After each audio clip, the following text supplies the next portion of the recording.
Bismillahirrahmanirrahim. Assalamualaikum warahmatullahi wabarakatuh.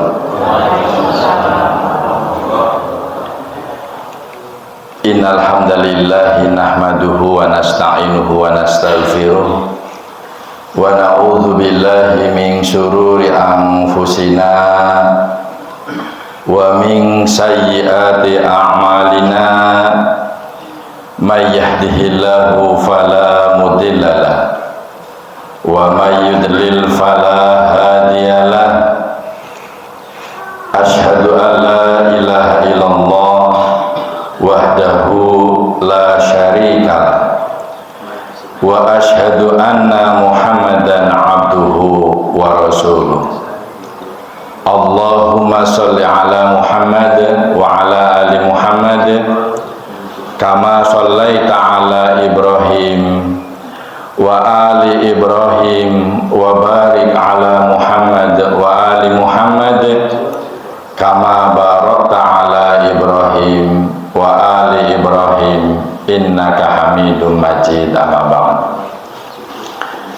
Para hadir, bapak-bapak, ibu-ibu yang insyaallah dirahmati Allah subhanahu wa ta'ala.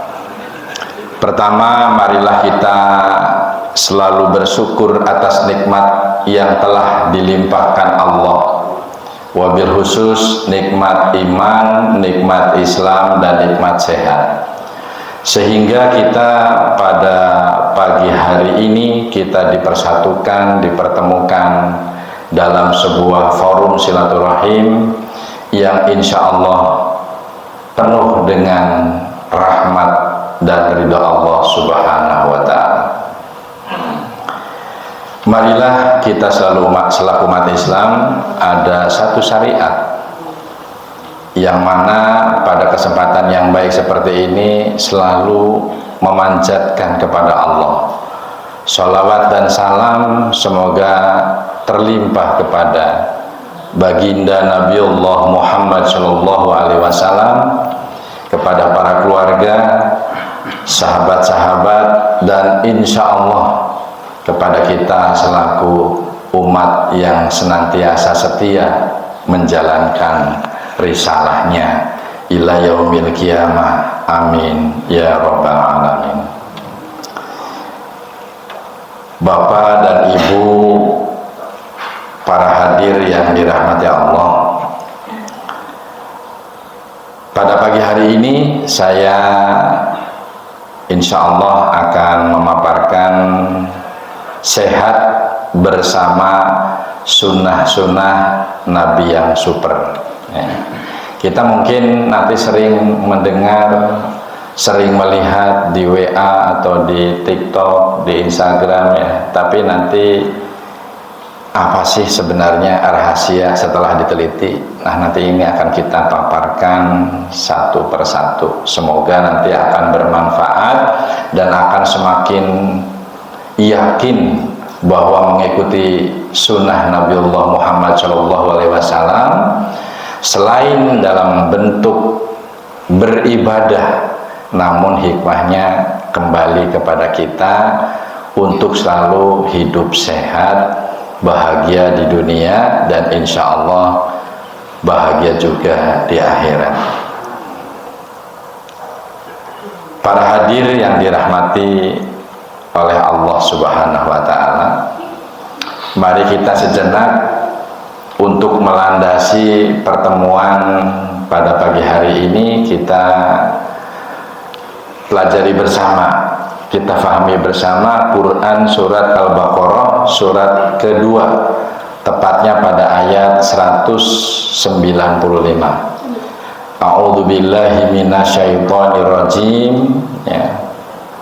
Wa anfiqu fi sabilillahi wa la tulqu bi aidikum ila tahlukah wa ahsinu, kata Allah ya di sana, innallaha yuhibbul muhsinin. Maknanya begini, dan infakkanlah hartamu di jalan Allah, dan janganlah kamu jatuhkan diri sendiri ke dalam kebinasaan dengan tanganmu sendiri. Ya. Tanganmu sendiri ini maksudnya adalah dari mulai perilaku, tindakan, kebiasaan kepada hal-hal yang kurang baik. Namun di sini kita diperintah dan berbuat baiklah. Sungguh Allah menyukai orang-orang yang berbuat baik.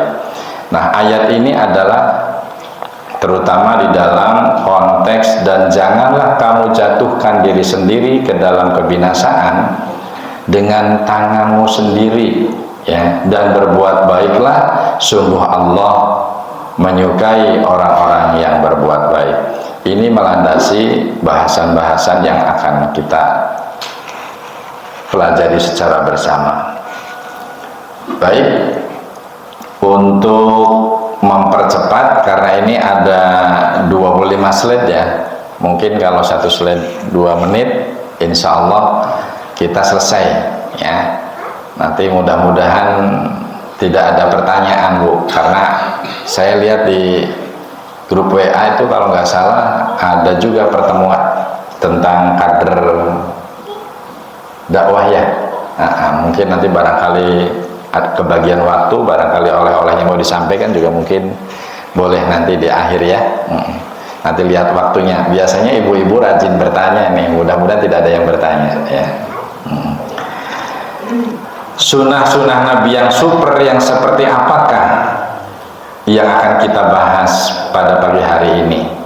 Nah, kita sudah terbiasa melakukan hal ini dan sudah menjadi fitrah.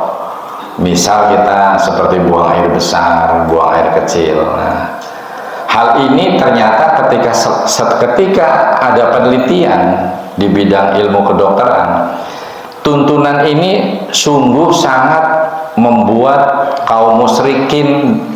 Di sini musyrik itu adalah orang-orang yang tidak tersentuh dengan Islam, ya, yang tidak mengenal Islam, mengenal tapi mungkin keilmuan. Ini terperangah itu bukan kaget Bu, kagum sekagum-kagumnya sehingga membuat terperangah di bidang keilmuan. Kagum dengan apa? Dengan sunnah-sunnah yang super yang dicontohkan oleh Nabiullah Muhammad SAW. Nah, ini untuk yang mempercepat slide ini ya. Pertama ini bab tentang buang air besar dan buang air kecil ya. Kita sering mendengar ini ya.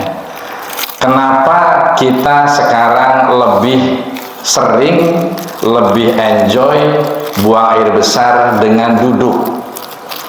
Tidak sedikit di antara kita membeli ketika mau membangun rumah supaya kelihatannya keren atau kelihatannya eksklusif gitu ya, memberi klosetnya itu yang kloset duduk.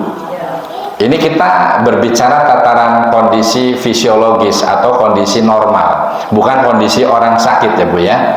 Nah, buang air besar dengan duduk ini sungguh sangat beresiko dan membahayakan sebenarnya Bu ya. Karena apa? Karena buang air besar dengan duduk pada orang normal terlalu sering itu sejatinya akan menyebabkan terjadinya hemoroid ya. Hemoroid itu apa Bu? Hemoroid itu yang kita sebut wasir atau kita kenal ambien. Nah, jangan dianggap sepele loh Bu. Meskipun ambien itu bersembunyi dari tempat yang terselubung, tetapi bagi mereka yang mengalami ambien, duduk pun tidak nyaman. Kerja kadang-kadang terganggu. Apalagi ketika kita pengen buang air besar, itu semacam ada pekerjaan rumah yang sangat berat. Takut sakit, takut keluar darah, dan takut hal-hal yang tidak nyaman akan terjadi. Ada yang pernah kena hemoroid Bu? Kalau yang stadium lanjut itu di samping setiap berak itu sakitnya luar biasa, panasnya luar biasa, bahkan sampai terjadi perdarahan. Dan yang lebih ngerinya lagi ya, di sana ada yang namanya otot sphincter, otot klep yang melingkari dubur kita atau rektal kita itu menjadi prolap, menjadi lumpuh sehingga keluar, jebrol Bu ya. Nah kalau sudah jebrol begitu, operasinya juga bukan operasi yang ringan, operasinya yang sakit dan sangat menyakitkan, terutama pada proses penyembuhan ya. Penyembuhannya itu kan kita tetap setiap hari makan, minum, dan pasti akan ada yang keluar ya, akan ada BAB, kemudian buang air kecil dan sebagainya, itu akan sakit sekali. Nah ternyata defekasi ya, defekasi itu apa artinya Bu? Defekasi itu kita membuang-buang air besar, atau yang namanya bahasa kita itu berak ya, bahasa Jawanya monggo lah, bahasa Sunda monggo ya, apa yang namanya berak itu ya, mengeluarkan TA1, paham ya? Mengeluarkan TA1 dari lubangnya itu lebih bersih dan lebih menyehatkan ketika kita sedang jongkok. Ini keunggulan contoh dari Nabiullah Muhammad SAW, BAB dengan jongkok, tidak mencontohkan dengan duduk. Ini orang normal ya, jangan cerita saya sakit rematik, saya sudah kena stroke, kemudian kalau dengan jongkok tidak bisa berdiri. Nanti dulu, nanti mungkin pada seasonnya akan datang. Kemudian yang kedua, ini buang air kecil atau BAK dengan berdiri Bu, ini sungguh sangat membahayakan pula kalau dilakukan terus-menerus dan dalam jangka waktu yang panjang. Kenapa? Karena akan beresiko menyebabkan prostat hipertrofi. Sini Pak Mantri nggak hadir gitu? Ada nih. Prostat hipertrofi ini kunopo? Ini bukan makanan Bu, bukan bolu, bukan minuman, tetapi prostat hipertrofi itu, kalau prostat mungkin sering dengar ya Pak ya, penyakit prostat gitu. Nah, prostat itu adalah kelenjar yang berada di sebelah kanan kiri lubang pengeluaran air kecil kita ya. Dengan sering buang air kecil berdiri, ini akan menyebabkan atau berisiko menyebabkan prostat hipertrofi. Kelenjar prostat setiap orang punya, baik laki-laki maupun wanita. Namun dengan kencing berdiri, dengan buang air kecil berdiri, ini dengan jangka waktu yang sangat lama, ini beresiko. Tadi prostat kita itu akan mengalami pembesaran atau hiperplasia. Jadi membesarnya itu akan lebih cepat ketimbang orang yang ketika kencing itu sambil jongkok ya, sesuai dengan sunnah Nabiullah Muhammad SAW. Dan bukan itu pula, setelah diteliti ternyata buang air kecil dengan berdiri itu ternyata bisa menyebabkan juga neprolitiasis Bu. Neprolitiasis itu, nepron itu ginjal, litiasis itu batu. Jadi memudahkan terjadinya pembentukan kristal-kristal pasir-pasir yang ada di ginjal itu menggumpal dan menjadi batu ginjal. Nah, setelah kita cari lewat penelitian ilmu kedokteran, ternyata urinasi dengan berjongkok ini lebih bersih dan lebih menyehatkan. Nah, ini semua yang dicontohkan oleh Nabi, yang kadang-kadang orang zaman now, zaman sekarang itu kayaknya Islam itu kuno banget, jadul banget itu ya. Aslinya Bu, kalau kita pelajari lewat rasionalisasi seputar defekasi, tadi defekasi ngertos ya, buang air besar, dan urinasi atau kita buang air kecil, ini berkaitan erat dengan fisiologi atau sistem bagaimana bekerjanya antara otot, tulang, saraf di area pinggul ya, saat kita sedang buang air besar dan buang air kecil. Nah, kita perlu paham di sini, Ibu bisa lihat ya, ketika kita berak, ketika kita buang air kecil, ternyata kita harus mengaktifasi secara maksimal. Ketika kita buang air besar dan buang air kecil, itu harus ada sebuah upaya mengoptimalkan kerja normal pada area panggul. Nah, area panggul itu atau pinggang ternyata ada beberapa komponen ya. Yang pertama ini tulang belakang. Tulang belakang terus nggih. Tulang belakang itu dalam bahasa kedokterannya vertebra ya. Orang biologi mungkin paham ya. Tulang belakang itu dari mulai leher sampai ke tulang ekor tuh ada tulang belakang ya. Itu pada panggul terdiri dari 5 tulang vertebra, terutama pada lumbal ke-1 sampai lumbal ke-5 atau tulang belakang itu ada ruas-ruasnya ya. Ini pada ruas lumbal pertama sampai ke-5 ya. Itu ternyata disangga oleh tulang sakrum. Tulang sakrum itu tulang panggul, Bu. Kalau kita lihat itu kayak bentuknya kayak baki, Bu, nanti ya. Kemudian selain tulang belakang, di sana juga ada yang disebut diskus intervertebralis. Apa itu? Nah, itu adalah bantalan yang terbuat dari tulang rawan yang terletak di antara tulang belakang kita. Jadi tulang belakang yang pertama, kedua, ketiga dan seterusnya itu ada bantalan yang terbuat dari tulang rawan atau ya sejenis untuk bikin empuk ya, bikin nyaman antar gerakan tulang belakang yang satu dengan tulang belakang yang kedua dan seterusnya. Ini fungsinya apa? Untuk meredam getaran dan menjaga fleksibilitas tulang belakang. Ini penting sekali. Maka kalau ada orang yang jatuh terduduk dari ketinggian, sing disebut keplengkok, Ibu nggih. Ini kadang-kadang orang tiba-tiba pingsan mendadak, tidak sadar mendadak. Karena apa? Ternyata tulang belakang itu nanti kita jelaskan bersama. Ini ada yang disebut saraf yang menuju ke saraf pusat ya. Sebelum berbicara saraf pusat, mungkin di sini juga komponen panggul itu ada juga yang disebut otot ya. Nah, otot di area sambil bisa melihat, jadi kita nanti akan lebih paham ya, mendengarkan iya, kemudian melihat juga dilakukan. Insya Allah nanti kita lebih mudah menghafal dan memahaminya. Jadi otot di area pinggang ini berfungsi untuk apa, Bu? Jadi otot di sana itu untuk menopang beban tubuh dan membantu tubuh supaya bisa bergerak. Nah, setelah itu juga di dalam panggul itu ada yang disebut ligamen.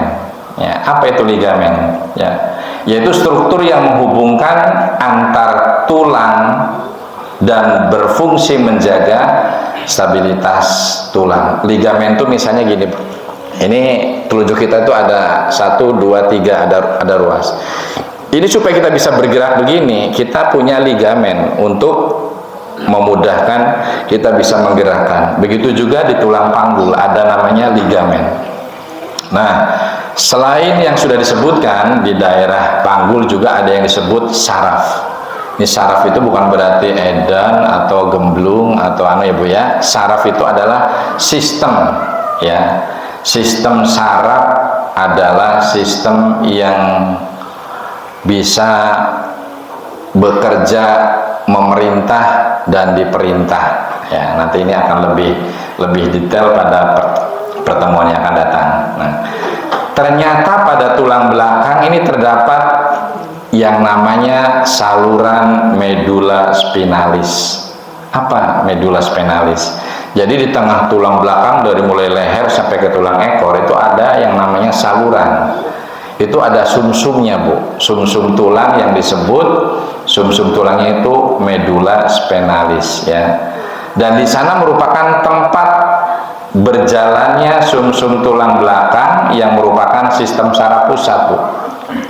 Jadi tadi yang keplongkok itu tiba-tiba duduk udah bisa ngomong, Bu. Ya, kemudian kesadarannya bisa menurun dan bisa semaput. Ya, ini paham ya namanya keplongkok itu ya. Kita kepleset jatuh sambil duduk aja langsung saat itu kadang-kadang kita tidak bisa bicara. Ya, mau ngomong sulit itu ya. Itu berarti sistem saraf pusat sedang terganggu. Nah, itu contohnya begitu. Nah, ini sunnah-sunnah super yang lain kita tunda, kita penjelasan. Jadi area organ tubuh yang tadi disebutkan di dalam area panggul, Bu, ternyata dengan kita buang air kecil dan buang air besar sambil jongkok, itu ada tekanan, ada tenaga, ada sebuah mekanisme. Coba aja Ibu dalam kondisi sedang normal, sedang berdiri lama, ya, kemudian rasanya kakinya pegel, kakinya kesemutan, atau kakinya ada perasaan geringgingen, Bu. Saat Ibu merasakan demikian, coba dengan jongkok, ya, jongkok seperti orang sedang buang air kecil dan buang air besar. Hanya beberapa menit, 1 menit, 2 menit itu ya, itu akan dinetralisir. Karena apa? Ternyata tubuh kita yang selama ini menopang untuk berdiri, untuk beraktivitas, ketika kita berak sambil jongkok dan ketika kita berak dan buang air kecil dengan jongkok, ternyata ada upaya menetralkan, ada mekanisme untuk membuat relaksasi sehingga tubuh kita menjadi stabil kepada kondisi semula. Jadi intinya sunnah-sunnah yang tadi disebutkan, buang air besar, buang air kecil dengan jongkok, ternyata itu adalah upaya untuk menormalisasi kegiatan-kegiatan kita saat kita sedang sibuk berjalan, sibuk berdiri, sibuk bekerja. Maka Allah memberikan kesempatan, kita suruh buang air kecil, kita suruh buang air besar dengan jongkok. Itu berarti posisi kita netralkan kembali, saraf-saraf diaktifasi melalui area panggul tadi. Nah, sehingga akan dampaknya kita lebih sehat. Dan ternyata bukan lebih sehat saja, Bu, buang air besar dengan buang air kecil sambil jongkok itu lebih bersih. Tidak ada yang namanya tertunda, Bu. Coba kalau sambil duduk, kadang-kadang ada ampas, ini kok nggak keluar-keluar nih, terutama ada orang-orang sepuh, ya. Jadi kadang-kadang keluarnya tuh mipil, nggak sekaligus itu ya, nggak langsung bersih. Tapi kalau dengan jongkok, karena ada tekanan, itu sehingga akan memudahkan pengeluaran buang air besar dan pengeluaran air kecil itu lebih sempurna, lebih baik kondisinya. Baik, sunnah-sunnah Nabi yang super yang ketiga, ya, yaitu makan dengan tangan kanan, ternyata sangat membantu makanan lebih mudah dicerna, ya, jika dibanding dengan kita menggunakan ketika makan tuh dengan sendok, dengan garpu, serba dengan sumpit, apalagi selain itu, baik dari logam, kayu, plastik dan sebagainya. Ternyata makan dengan tangan itu lebih, kita mengambil sunnah, lebih fitrah dan lebih menyehatkan, Bu. Nah, kita sering dengar itu, tapi orang zaman now sekarang rasa-rasanya, apalagi kalau kita sedang kondangan, sedang resepsi, sedang pertemuan gitu ya, kita sebagai muslim kadang-kadang malu makan pakai tangan, Bu. Sehingga saya juga jangankan orang lain, saya saja, Bu, dengan istri ya, karena sudah membiasakan pada saat sudah seperti ini dan menyadari betapa pentingnya enzim yang ada di telapak tangannya. Kita makan itu ya, yang serba kayak mie, kayak seblak gitu, kayak makan anak zaman sekarang lah ya. Anak-anak kan sering kadang-kadang kuliner. Saya sengaja, Bu, memberikan contoh tidak pakai sumpit, tidak pakai sendok, pakai tangan. Ih, Bapak saru gitu ya. Ibu kayaknya kayak kuno banget gitu ya, pakainya tangan. Nah, hal seperti itu akhirnya terjadi diskusi, maka hal ini disampaikan. Mudah-mudahan ibu-ibu, bapak-bapak yang sudah mengikuti pengajian seperti ini nanti menularkan minimal kepada anak-anak kita, keluarga kita. Jadi lebih sehat, Bu. Ya. Kenapa dan bagaimana? Istilah kedokterannya di sini ada rasionalisasi makan dan minum dengan tangan. Kenapa sih? Ternyata enzim yang ada bisa lewat keringat atau bisa lewat kelenjar-kelenjar yang mengeluarkan enzim yang tidak terlihat oleh mata kita, ya.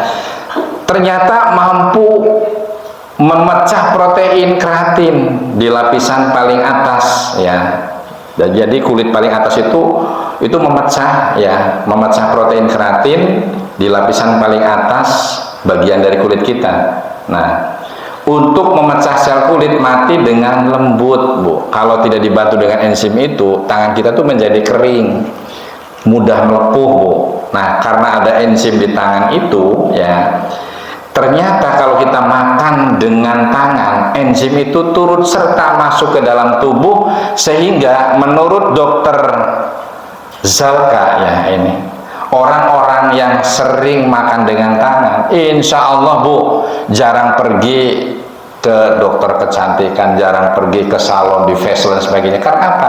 Ternyata bikin glowing, Bu, bikin awet muda. Itu setelah diteliti. Ini sungguh luar biasa. Jadi dengan berislam itu kita diberikan sesuatu yang serba murah, serba gratis dari Allah dan tidak perlu bayar. Ya, tapi hanya bentuk bersyukurnya kita harus apa? Harus selalu bersyukur dengan apa? Dengan perilaku, dengan beribadah, ya, baik ibadah hablum minallah maupun hablum minannas. Itu yang disebut dengan wa ma khalaqtul jinna wal insa illa liya'budun, kata Allah. Tidak semata-mata aku jadikan jin dan manusia hanya untuk beribadah. Tidak usah kamu bayar untuk obat glowing wajahmu gitu ya, atau supaya pemecahan kulit ari, kulit paling atas itu perlu lotion, perlu apa sih namanya itu, krim dan sebagainya. Udah makan dengan tangan, ya. Allah memberikan kemudahan. Dicontohkan oleh siapa? Oleh Nabi kita Muhammad Shallallahu Alaihi Wasallam, yang sayangnya tidak pernah kepalang dan kasihnya tidak pernah pilih kasih. Karena apa?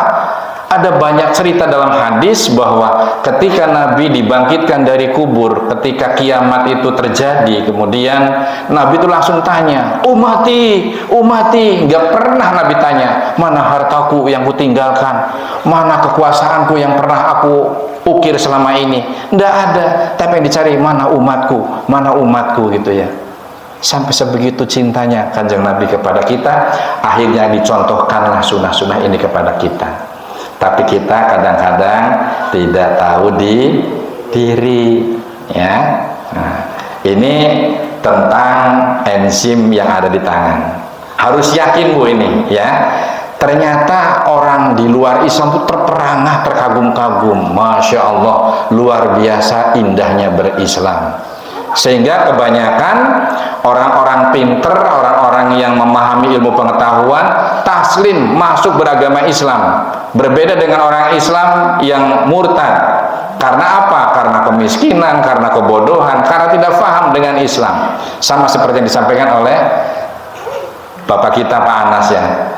Sawang sinawang, Bu, di Islam pokoknya kumuh ya, makan pakai tangan gitu ya. Kalau di sana kan pokoknya keren, ya, sumpit dan sebagainya. Sama seperti kita bermuhammadiyah, melihat rumput di tetangga nampak hijau, kabita, cek orang Sundama, kepengin rumput di tempat lain gitu ya. Ini dalam hal ini, sebelum tergoda dengan hal-hal seperti itu, maka kita belajar secara maksimal tentang sunnah-sunnah yang super ini, tentang tadi bermuhammadiyah, ya.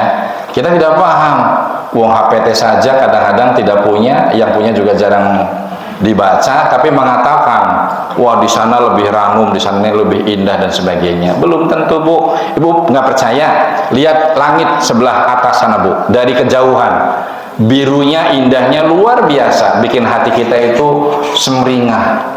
Tapi ketika ibu naik kapal terbang, naik ke atas gitu ya, di sana ternyata di sana kapal terbang yang begitu empuk dengan fasilitas yang luar biasa. Ada awan, gurgur, astagfirullah, astagfirullah. Kita kaget, ternyata ada hal yang tidak enak di sana. Ya, sama Pak, sudut pandang kita menyamakan atau melebihkan Salafi gitu ya dari Muhammadiyah, ternyata di Salafinya saja saling gontok-gontokan. Di Muhammadiyah itu indah, Ibu. Kalau kita pelajari tarjih, itu adalah kesepakatan bersama para cendekiawan muslim, para alim ulama, para kiai, kumpul setiap muktamar membahas tentang hukum itu ya, bil jama'i. Jadi betul tadi sudah 100 tahun lebih Muhammadiyah itu teruji keabsahannya di dalam menuntun dakwah Islam, dakwah amar ma'ruf nahi mungkar. Masa kita masih kabita, masih pengen di tempat-tempat yang lain? Sayang, Ibu. Mari belajar ngaji seperti ini, syukur-syukur nanti ada spesialisasi tentang Himpunan Putusan Tarjih Muhammadiyah. Kalau terkesan di HPT kurang lengkap, baca di perilaku kehidupan sehari-hari bermuhammadiyah. Di sana tidak ada kebuntuan pertanyaan dalam hati kita. Jangan wah di sana lebih komplit, lebih banyak. Baca tentang tanya jawab Islam berdasarkan HPT atau Muhammadiyah. Kita nanti akan lebih terbuka, bangga bermuhammadiyah. Sudah 100 tahun lebih teruji, rukun, reyek, nyaman, adem ayem, dan diakui oleh dunia salah satu organisasi agama keagamaan yang paling hebat dan paling kaya asetnya itu adalah Muhammadiyah. Di luar sana Bu, ada pondok pesantren gitu ya, ternyata punya siapa? Punya kiainya dan punya keturunannya. Coba kalau di Muhammadiyah ya, bikin masjid namanya Muhammadiyah, bikin sekolah milik Muhammadiyah. Setelah kita meninggal berarti terus menerus regenerasi berjalan normal, tidak ada persengketaan, rebutan, setelah maju diperbutkan oleh ahli warisnya ya. Itulah hebatnya bermuhammadiyah. Kita harus bangga, aku bangga bermuhammadiyah. Harusnya begitu Bu, jangan bermuhammadiyahnya abu-abu. Kadang siang Muhammadiyah, malamnya Salafi, kadang sorenya NU Ria gitu ya. Itu berarti kita tidak punya prinsip. Karena apa? Hidup berjamaah seperti ini ada tuntunannya. Bukan berarti hidup berjamaah lewat Muhammadiyah, lewat NU, lewat Salafi itu untuk gontok-gontokan. Perbedaan yang menyelimuti di dalam berorganisasi jadikanlah menjadi ladang fastabiqul khairat. Begitu ya Bu ya. Di tempat sana sering banyak yang menjelekkan, oh Muhammadiyah begini-begini, di kita tidak boleh ya. Kita lebih baik saling menasihati ke dalam supaya berislam lewat Muhammadiyah seperti matahari menyinari dunia ya, memberi manfaat tetapi tidak pernah minta upah ya. Lebih senang memberi daripada meminta imbalan. Siap ya?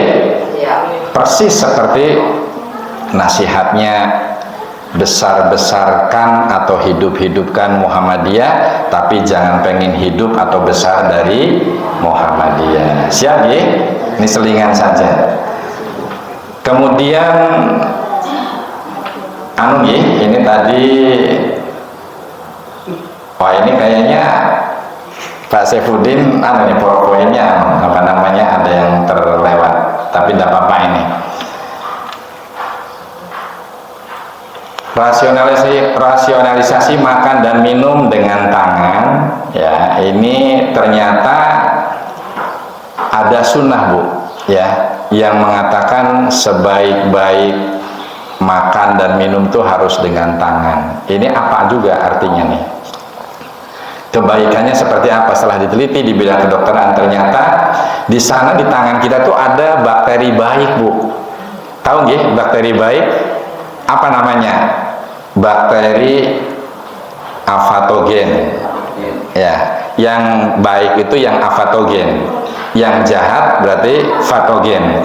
Berarti di sana ada bakteri afatogen yang ketika kita makan ternyata ikut masuk ke dalam tubuh kita lewat kerongkongan, kemudian masuk ke lambung dan diproses di dalam usus. Nah, paparan bakteri baik itu ternyata membantu pemecahan pencernaan yang terjadi dalam lambung Bu, sampai masuk ke dalam usus.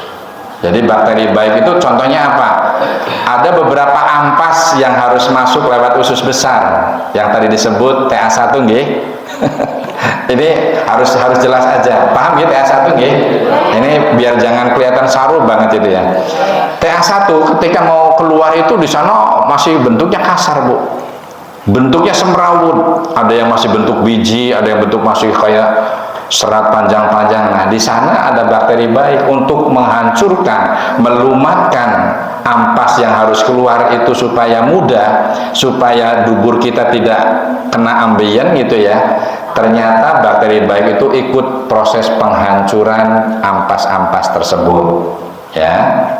Nah, sehingga tidak perlu alat bantu mesin yang luar biasa, misalnya contoh disedot pakai alat kedokteran gitu ya. Tapi dengan bakteri baik ternyata TA1 itu menjadi lunak dan mudah keluar. Nah, maka di sini perlu ibu-ibu banyak makan sayur dan buah-buahan. Meskipun duitnya banyak bisa beli daging, ikan, makanan yang hebat-hebat, tetap buah dan sayur tidak boleh ditinggalkan. Karena di sini penting untuk membantu bakteri yang baik supaya bisa mudah mengeluarkan kotoran kita. Nah, sebaliknya jika makan minum dengan tangan, nah ini maksudnya gini. Di sini tentang seputar makan pakai tangan itu ada perintah tentang makan tuh sebaiknya dengan tangan kanan, Bu, ya. Jangan pakai tangan kiri. Nah, ini kan kita standar normal. Lantas kalau ditanya, kalau yang kidal bagaimana, Bapak? Gitu. Yang kidal, kalau kita latih tentang urusan makan, berjabat tangan dan sebagainya dari kecil, insya Allah meskipun orang kidal, lama kelamaan dengan biasa, insya Allah akan bisa.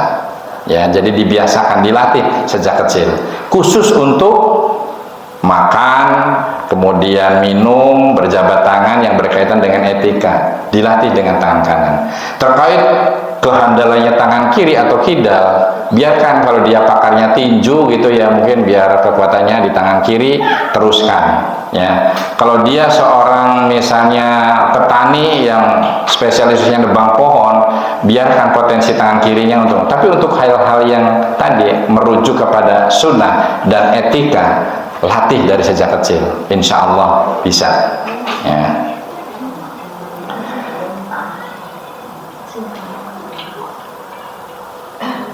Ini begini, Bu, kenapa secara ilmu kedokteran sebaiknya dengan tangan kanan untuk makan dan minum? Ternyata kuman-kuman baik itu banyaknya di tangan sebelah kanan, tetapi kalau tangan kiri di sini justru kebalikannya. Bakteri paling betah milih hidup di tangan kiri. Nah, ini secara rasionalisasinya, karena apa?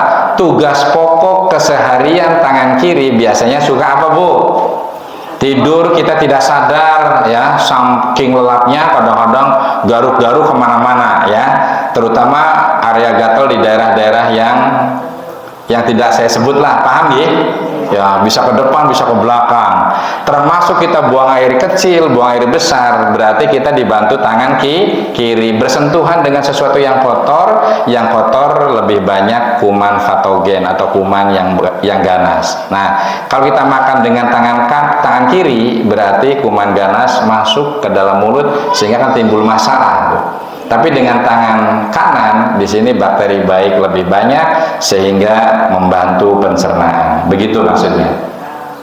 Nah,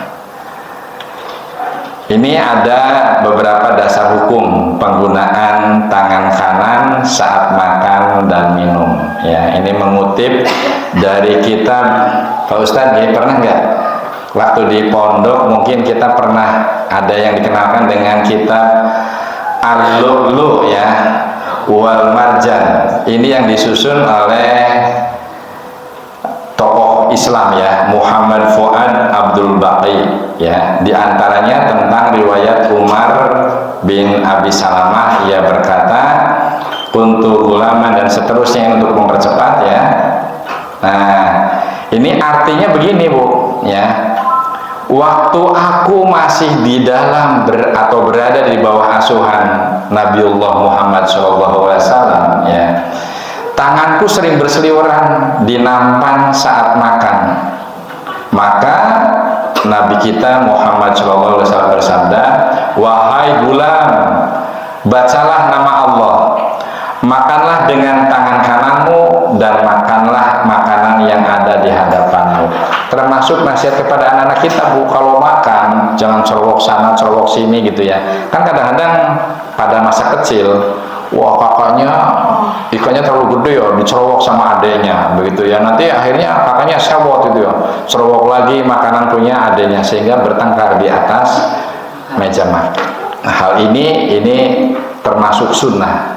Didiklah anak-anak kita makanlah dengan tangan kanan, sehingga kelanjutannya makanlah makanan yang ada di hadapanmu, ya, jangan sering mengganggu makanan-makanan orang lain. Karena apa? Budaya Kanjeng Nabi dengan para sahabatnya itu ketika makan itu seringnya makan bersama atau walimah, ya, makan bersama.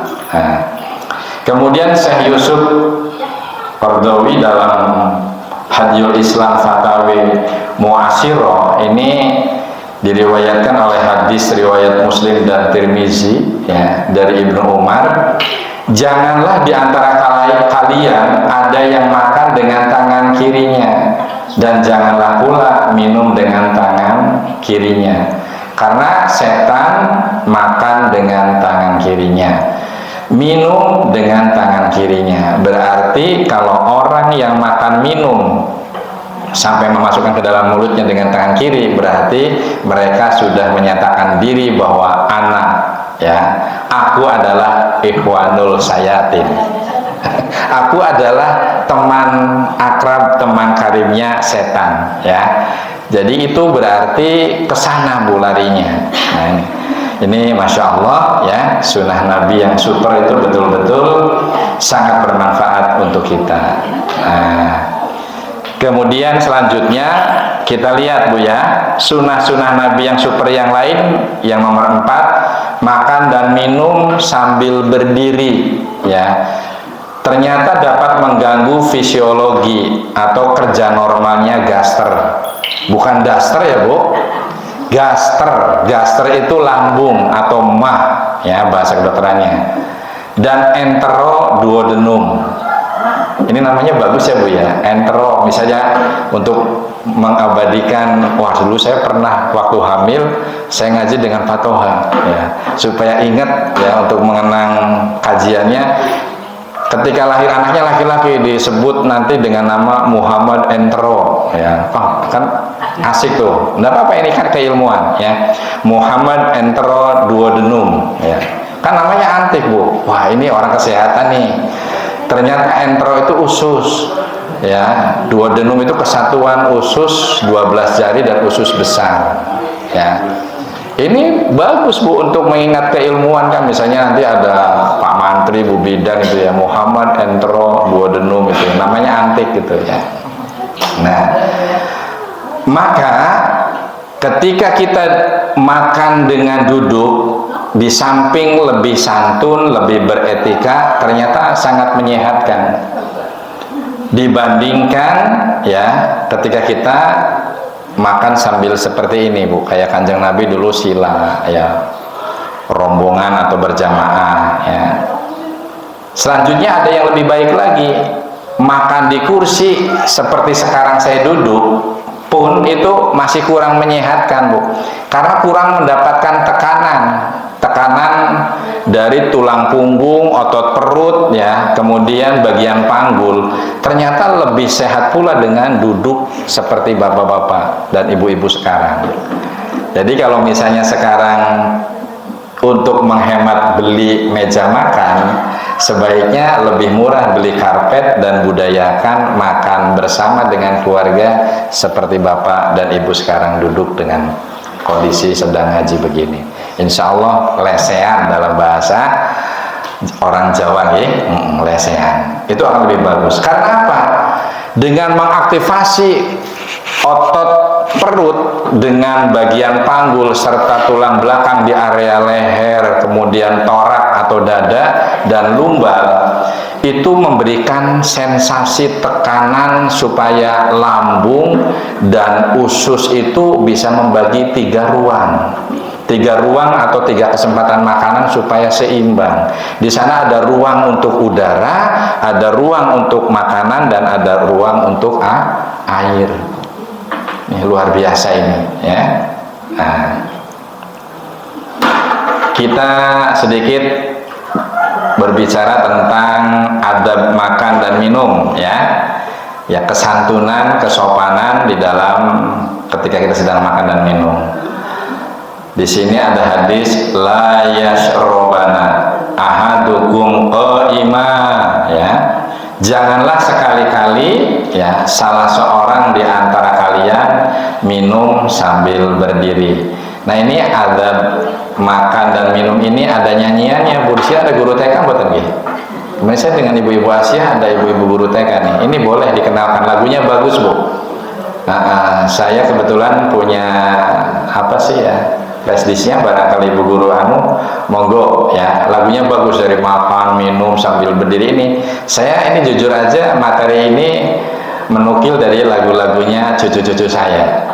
Apa sih ini kok sangat menarik, perlu saya sampaikan nih kepada ibu-ibu, bapak-bapak yang ngaji di sini, karena pasti suatu saat punya cucu, yang sudah punya anak dewasa pasti suatu saat juga, ibu-ibu yang remaja juga mungkin akan punya anak. Nah, kita tularkan, kita sampaikan sunnah-sunnah yang super ini ya.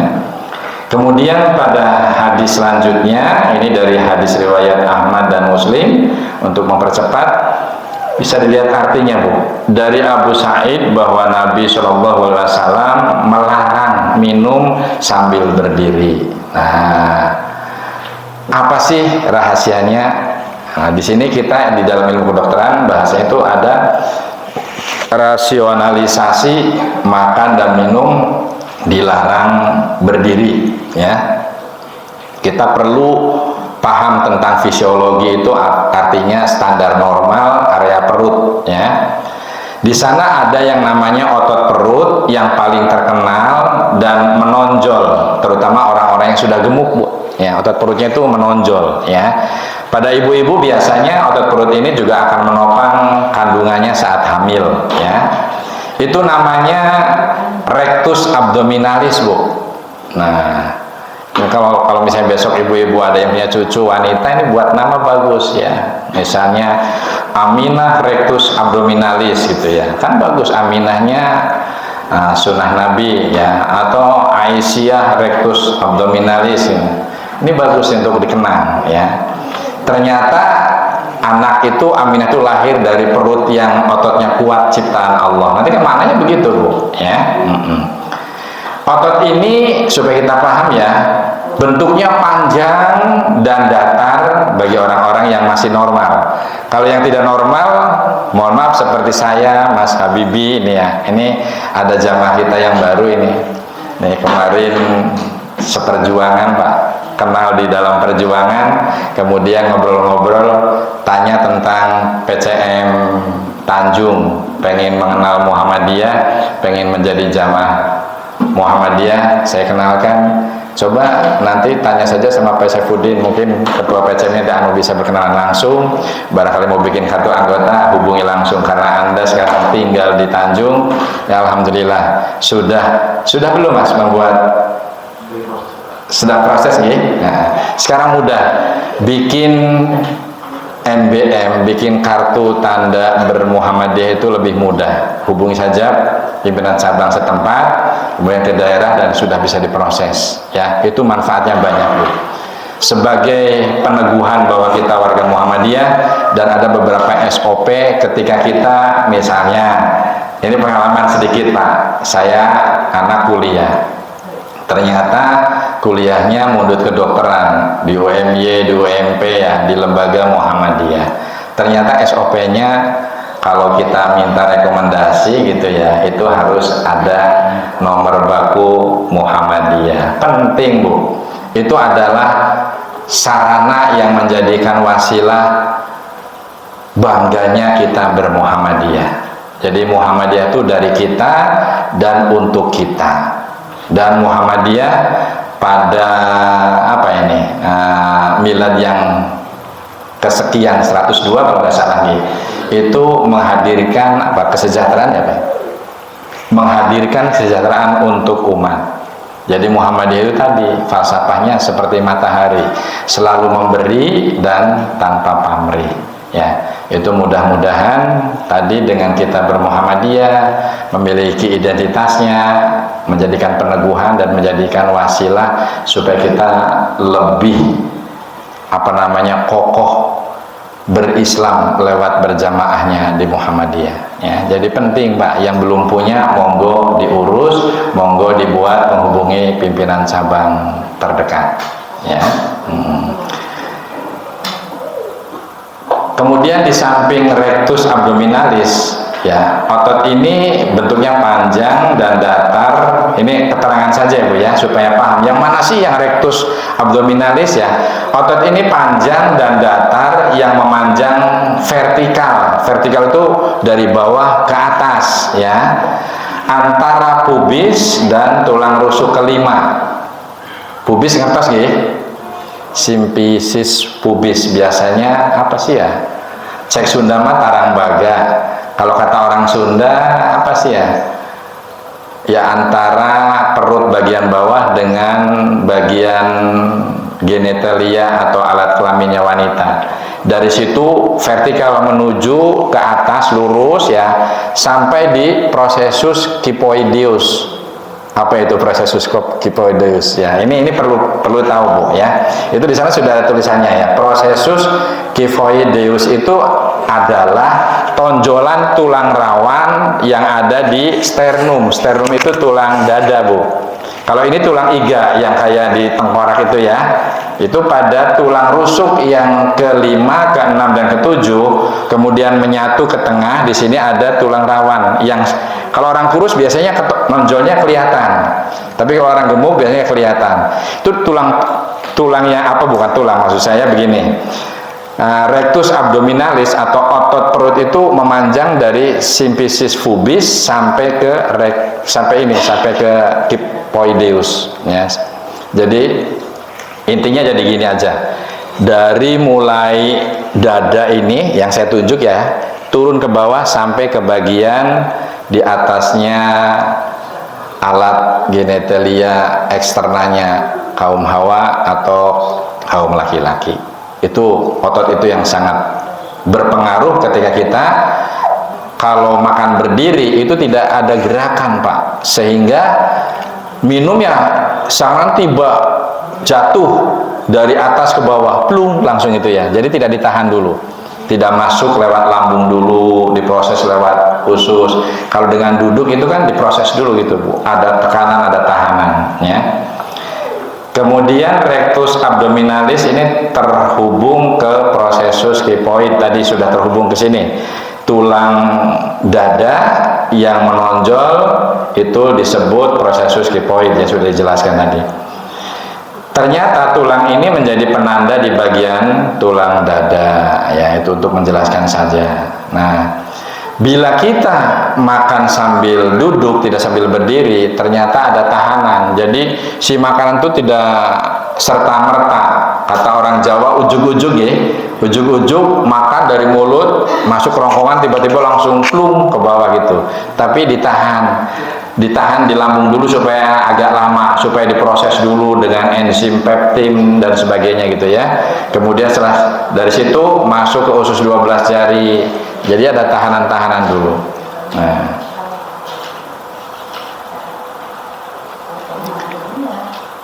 sampai sini kira-kira anu ya, paham ya Bu ya. Jadi makan sambil berdiri itu supaya sampun langsung lambung itu tidak ditempati makanan dulu, cepat keluarnya langsung ke usus. Jadi belum sempurna dicerna, tapi sudah masuk ke usus lebih cepat, sehingga akan timbul penyakit nantinya Bu.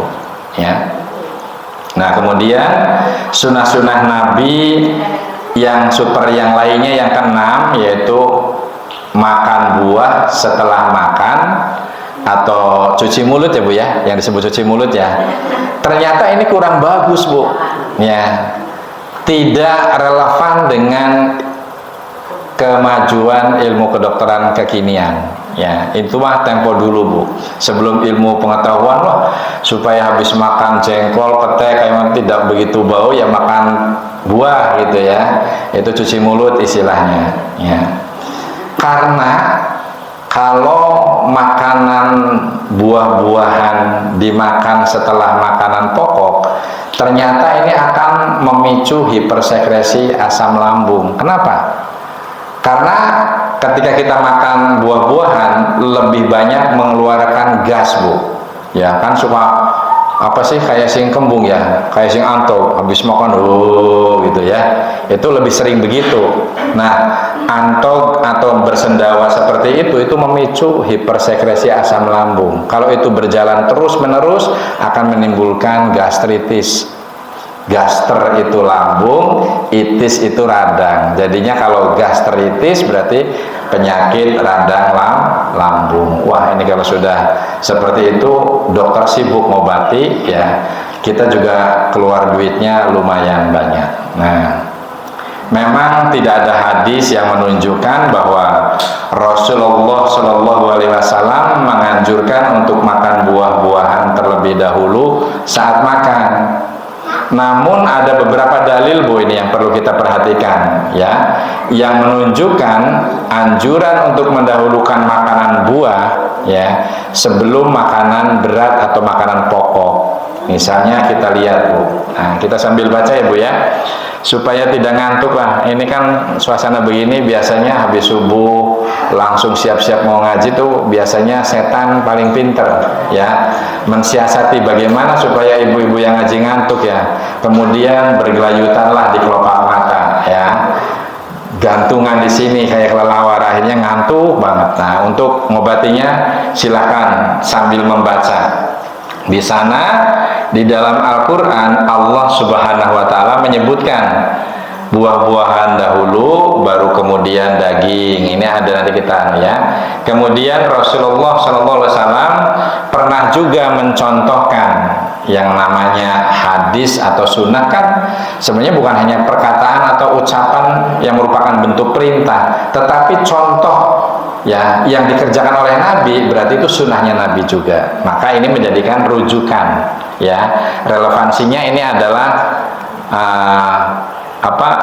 harus kita ikuti ya, untuk menyantap buah kurma lebih dulu sebelum menikmati makanan lainnya. Nah, selanjutnya Imam An-Nawawi juga ya menjelaskan hadis dari Abi Al-Haytham bin Tihan ya. Ini menyebutkan anjuran untuk mendahulukan makan sebelum, maksudnya makan buah ya, sebelum makanan pokok atau beras dan lainnya ya. Nah, ini rasionalisasinya supaya cepat ya Bu ya. Ternyata makan buah lebih dulu ya, ini apa? Sangat membantu mengontrol makanan yang berlebihan. Bisa diakali ya Bu ya, bisa masuk akal ya.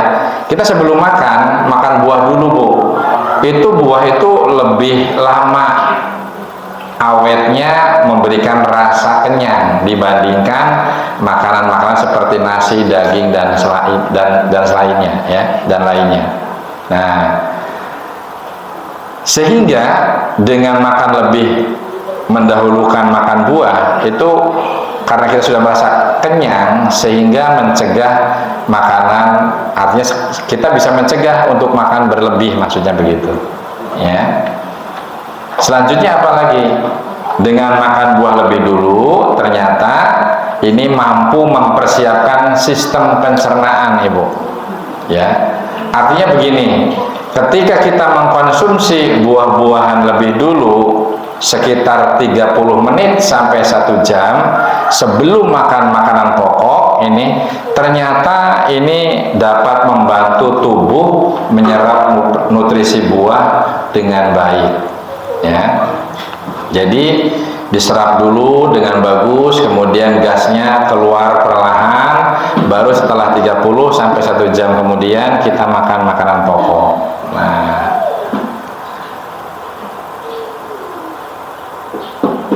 kemudian lanjutan dari rasionalisasi makan buah sebelum makan, ini lanjutan dari tadi ya. Memastikan tubuh memaksimalkan fungsi antioksidan. Apa antioksidan? Ya, kita pahami bersama. Buah-buahan mengandung antioksidan ya. Antioksidan itu berarti suatu zat atau beberapa enzim ya, seperti likopen ya, kemudian lutein dan beta karoten yang bermanfaat menangkal radikal bebas. Apa radikal bebas? Radikal bebas itu adalah sesuatu yang bersifat membahayakan tubuh kita. Misalnya terjadinya kanker. Ini bisa dicegah dengan makan terlebih dahulu buah sebelum makanan pokok ya. Selanjutnya membantu menstabilkan gula darah. Mengapa membantu menstabilkan gula darah? Karena buah-buahan seperti pir terutama ya, jenis apel ya, ini ternyata mampu memperlambat pelepasan glukosa ke aliran darah. Jadi manisnya buah itu menghasilkan gulanya itu tidak sedahsyat yang ada di dalam beras dan gula murni, Bu. Jadi lebih lambat, lebih smooth gitu ya, lebih asik gitu ya. Sehingga ini sangat bermanfaat untuk orang yang menderita penyakit diabetes, Bu. Jadi orang yang diabetes itu makan buah dulu baru makan itu sangat bagus. Ya, ini lebih diarahkan ke sana untuk orang-orang yang sudah menderita diabetes, makan buah terlebih dahulu, kemudian 30 menit sampai 1 jam baru makan, sehingga diet makan nasi dikuranginya tidak terasa menyiksa, Bu. Coba bayangkan kalau tidak makan buah dulu, yang biasanya makannya gembul 2 piring ya, kemudian setelah kena diabetes kan ada diet makan nasinya tuh harus 3 sendok. Dari 2 piring yang gemuk disuruh mengurangi ke 3 sendok, stres, Bu. Nah, sehingga alternatifnya ini tadi, makan buah terlebih dahulu itu akan lebih sangat membantu karena memberikan efek kenyang lebih lama ketimbang makan nasi. Nah, kemudian rasionalisasi makan buah sebelum makan juga, ini yang selanjutnya ini ya. Apa sebenarnya harus makan lebih dulu buah sebelum makanan pokok? Yaitu mengoptimalkan vitamin dan mineral. Karena vitamin dan mineral di dalam buah, mungkin Ibu pernah ya belajar dulu ya, 4 sehat 5 sempurna ya. Jadi di sana buah-buahan itu ternyata sumber vitamin dan mineral ya. Ya, karena kalau kita makan buah-buahan karena banyak mengandung vitamin dan mineral, ini akan lebih baik diserap saat perut sedang kosong, Bu. Jadi kalau Ibu makan dulu, kemudian makan buah-buahan dengan metode cuci mulut, itu yang muncul gas, Bu. Karena apa? Gasnya itu bikin sendawa, akhirnya asam lambung meningkat, rasanya nggak nyaman, ya, kembung perutnya. Nah, dengan mengikuti tadi, ternyata buah juga mengandung gula alami, terutama fruktosa ya. Ini di samping vitamin mineralnya itu sangat bermanfaat dan mudah diserap oleh saluran cerna kita, ternyata ini mampu mempengaruhi kadar gula secara stabil ya. Kemudian sunnah-sunnah Nabi yang super yang lainnya yang ketujuh, ini 15 menit lagi ya.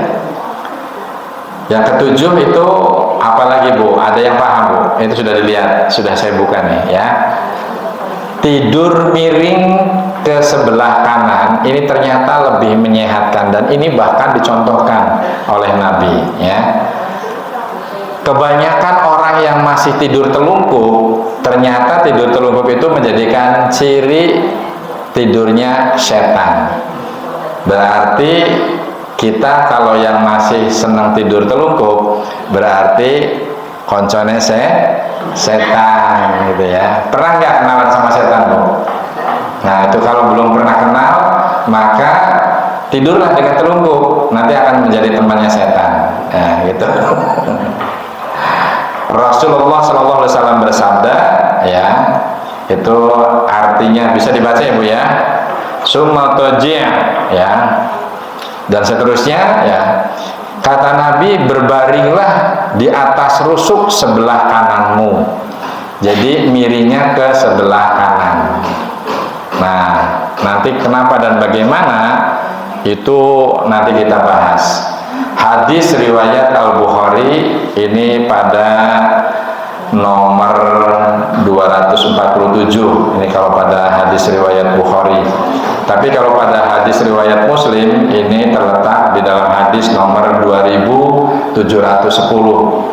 Monggo kita nanti kalau mutolaah di rumah punya kitab hadis riwayat dari Al-Bukhari dan Muslim, kita buka bersama. Nah, ini rasionalisasinya kenapa sih harus tidur miring ke arah kanan. Mari kita baca bareng Bu biar tidak ngantuk ya. Yang pertama, mengurangi beban jantung. Kenapa Bu mengurangi beban jantung? Ada yang bisa nggak? Ayo. Nah, ini udah bisa padahal nih ya, karena jantung ada di sebelah kiri ya, dada sebelah kiri. Kalau kita miring ke sebelah kanan, otomatis jantung itu terbebas atau tidak tertimpa, tidak dibebani oleh berat organ tubuh yang lain ya. Nah, itu sudah dijelaskan. Dan aliran darah menjadi masuk dan keluar jantung itu lebih rendah ya. Tidak terlalu lebih kencang karena ketimpa oleh paru-paru, ketimpa oleh lambung dan sebagainya. Jadi si jantung itu betul-betul bebas hambatan. Jadi aliran darah pada saat tidur dengan miring ke sebelah kanan ini akan lebih lancar dan lebih alami ya, lebih natural. Kemudian yang kedua, ini membantu pernapasan. Kenapa? Tidur miring ke kanan ini membuat lidahnya itu tidak jatuh ke tenggorokan. Kalau ngatang-ngatang Bu, itu jatuhnya ke tenggorokan, sehingga bagi orang yang gemuk dan orang yang punya genetik mendengkur, ngorok, itu akan semakin hebat ya, ngor itu ya, kayak kucing garong mau tarung.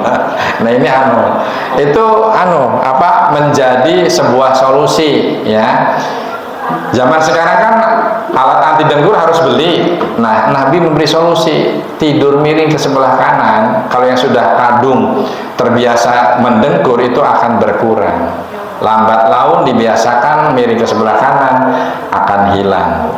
Ya. Nah, kalau mau bukti silahkan mulai sekarang, besok dan seterusnya tidur miring ke sebelah kanan, insya Allah kita nyunah.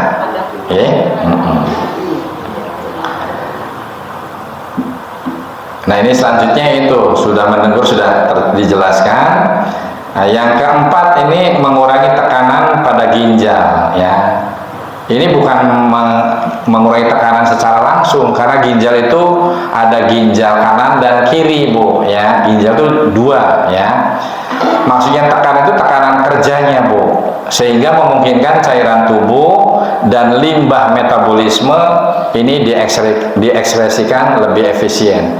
Jadi orang yang tidurnya miring ke sebelah kanan itu nanti buang air besar, buang air kecilnya itu akan lancar, tidak perlu harus dengan obat. Ya, obat sembelit yang tidak bisa berak misalnya apa? Ada yang hafal Bu? Obat sembelit ya, kalau di saya ada Arven ya, kemudian ada juga banyak Feridin, banyak sekali yang ini ya. Sembelit tidak bisa berak. Ada juga yang mulai mengalami susah buang air kecil, coba dengan cara tidur miring ke sebelah kanan ya. Yang kelima, ini membantu lambung beristirahat. Karena apa? Lambung juga ketika kita tidur dengan miring itu, karena lambung kan ada di ulu hati di sini ya, tengah-tengah. Jadi kalau tidurnya ke kanan, jadi dia tuh karena yang bentuknya lambung itu kan lebih berat ke arah kanan, jadi tidak sampai membalik ke sebelah kiri seperti dibalik lambungnya. Kalau ini natural ya, sehingga lambung itu dapat beristirahat dengan baik selama kita tidur ya, tidak terbebani. Nah, ini salah satu contoh ini ya, mungkin sering dengar ya Bu, atau pernah dengar. Ini ada sebuah dongeng, tapi dongengnya kisah nyata ya, saudagar Arab ya, keturunan Yaman. Ini dengan seorang profesor doktor ahli kardiovaskuler. Nopo ahli kardiovaskuler Bu? Dulu sudah disebutkan.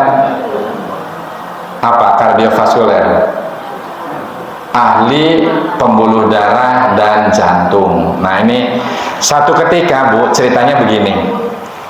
Ada seorang saudagar yang sangat kaya raya ya. Awalnya beliau itu berburuk sangka dengan pekerjaannya Bu, karena dia terlalu sibuk mengurusi harta kekayaan yang sangat begitu melimpah, saking akeh Bu ya, halaman rumahnya penuh dengan harta benda yang melimpah dan berharga.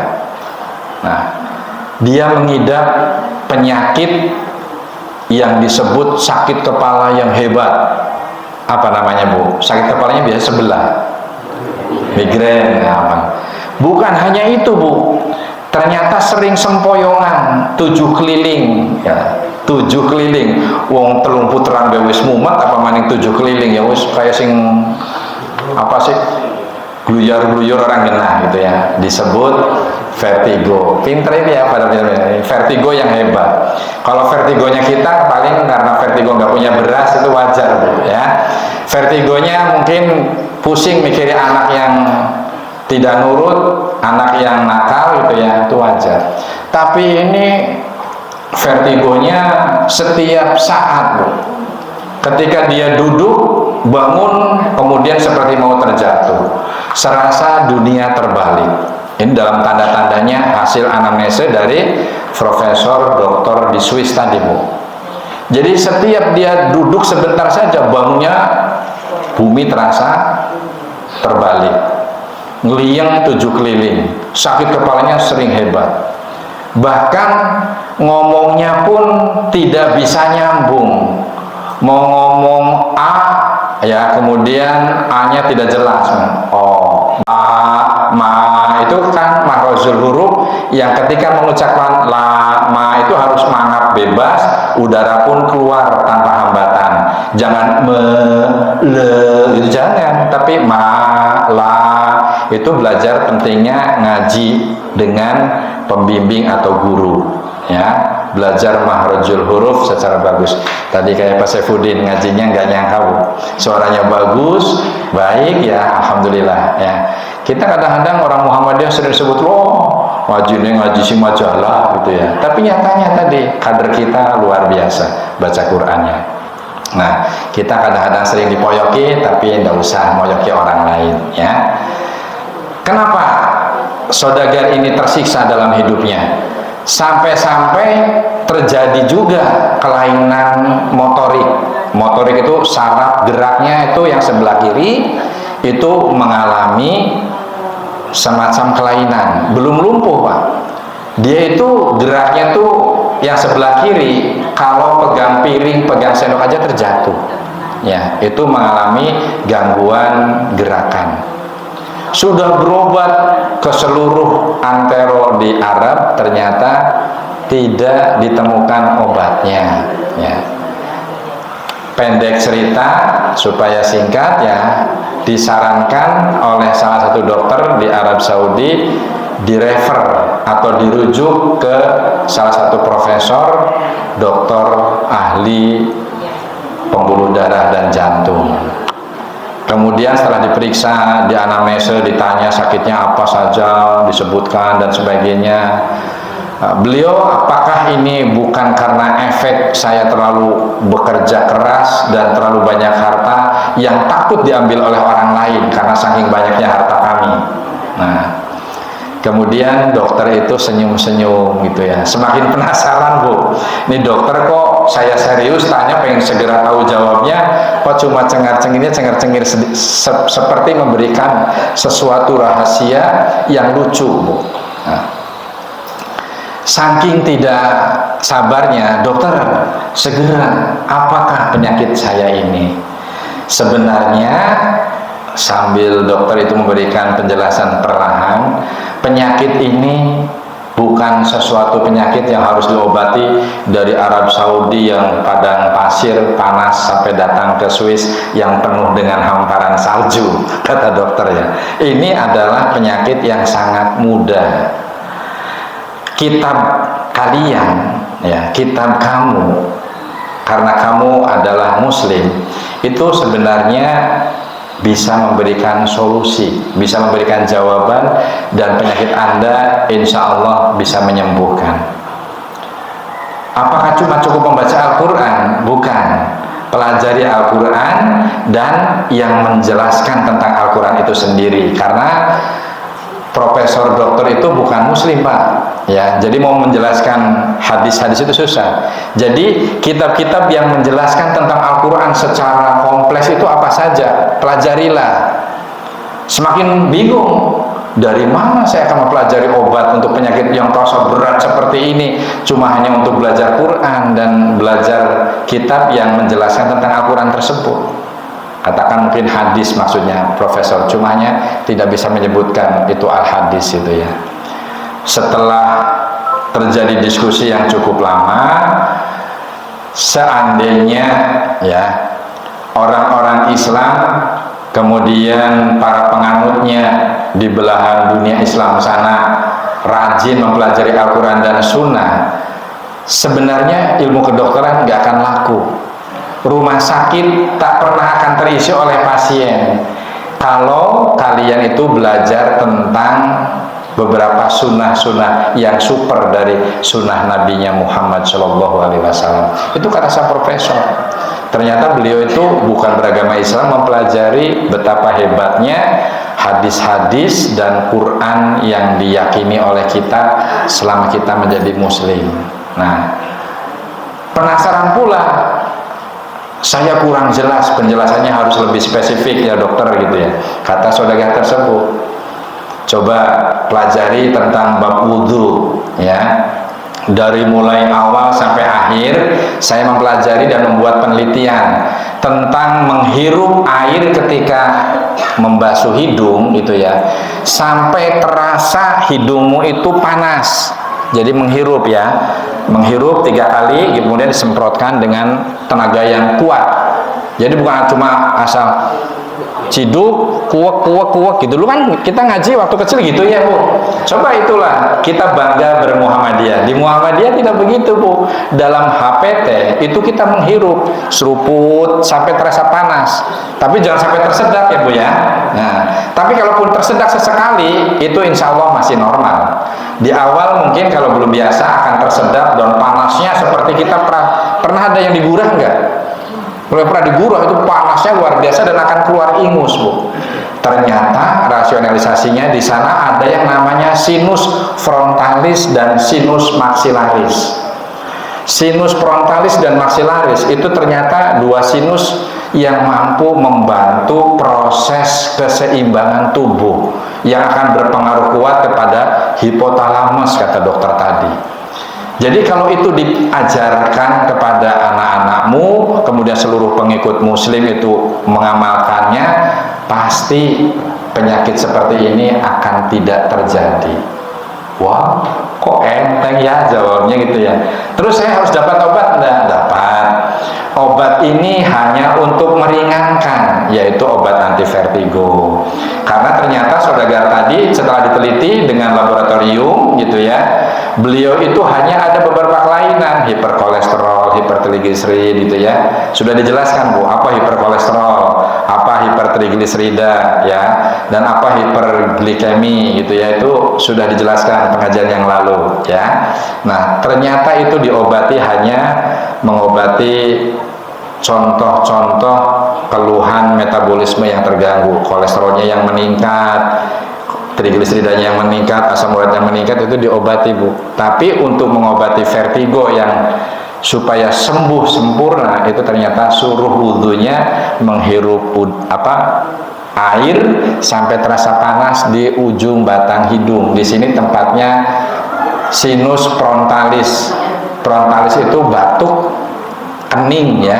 Tapi kalau sinus maxillaris itu sinus yang ada di kanan kiri hidung bagian bawah. Di situ ada sinus.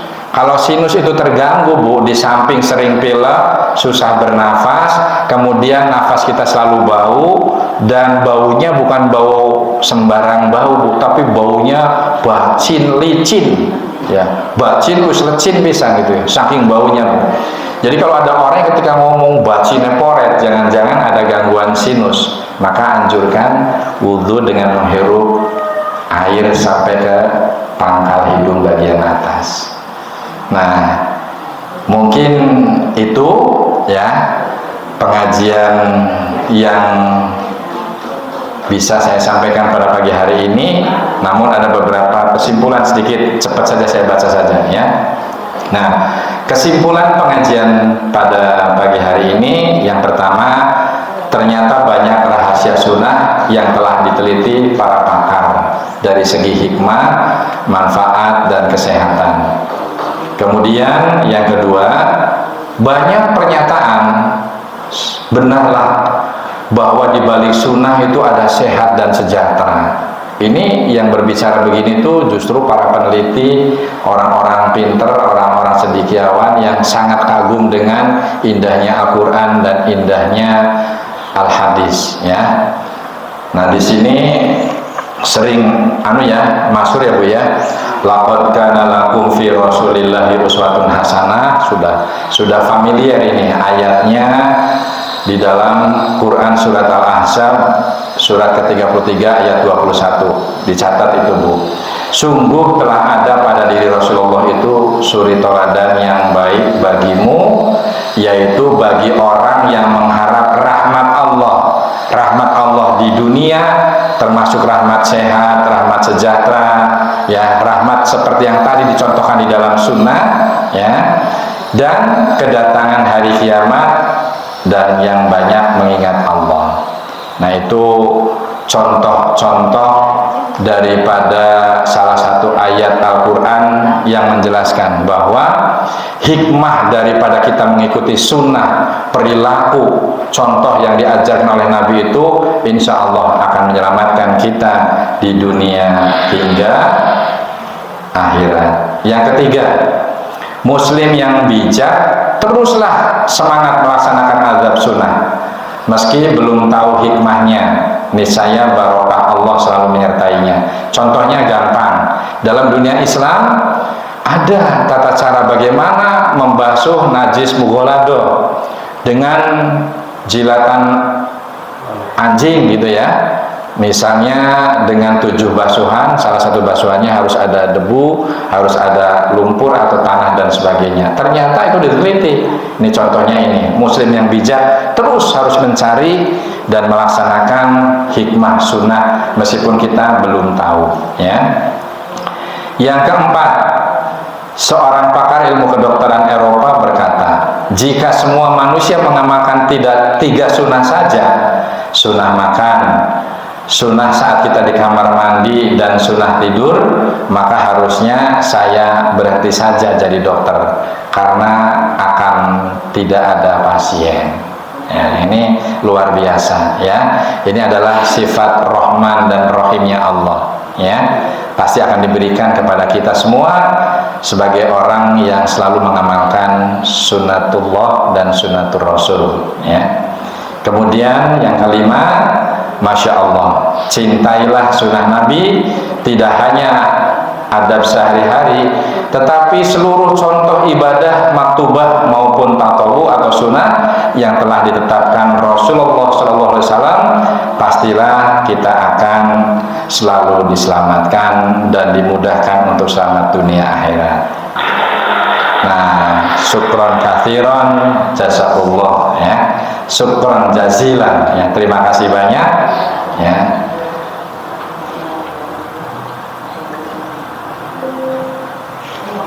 Nah, sekali lagi untuk menutup akhir dari pengajian pada pagi hari ini, saya juga manusia biasa. Ada beberapa yang saya sadari penuh bahwa pada pagi hari ini mungkin barangkali ada kata-kata yang salah, yang kurang santun atau yang keliru. Saya manusia biasa, pasti banyak kekurangan. Apalagi siang nanti saya jadwalnya padat karena mau ngisi pengajian di pimpinan ranting Malahayu.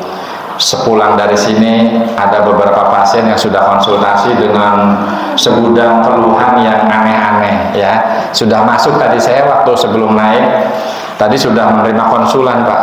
Ini harus diberikan advice untuk cek lab, ada yang direkam jantung. Jadi kalau saya menyampaikan ada kata-kata yang kayak keselimpet, salah ucap dan sebagainya, ini karena pikiran di sini banyak sekali, ya. Ada pasien yang konsul, terus nanti akan ada acara bedah rumah di Banjarharjo ya, yang harus didatangi oleh saya. Pasien juga kadang-kadang kalau hari Ahad malah lebih banyak Pak, karena dokternya pada cuti, pada prei, saya menghandle ya semuanya, baik di rawat inap maupun di rawat jalan. Jadi sekali lagi atas nama pribadi yang sangat banyak kesibukan dan banyak kekurangan, barangkali menyampaikannya ada hal yang kurang berkenan, mohon dimaafkan dan mohon dimaklumkan. Demikian, semoga bermanfaat. Nasrul minallah wa fathun qarib. Assalamualaikum warahmatullahi wabarakatuh.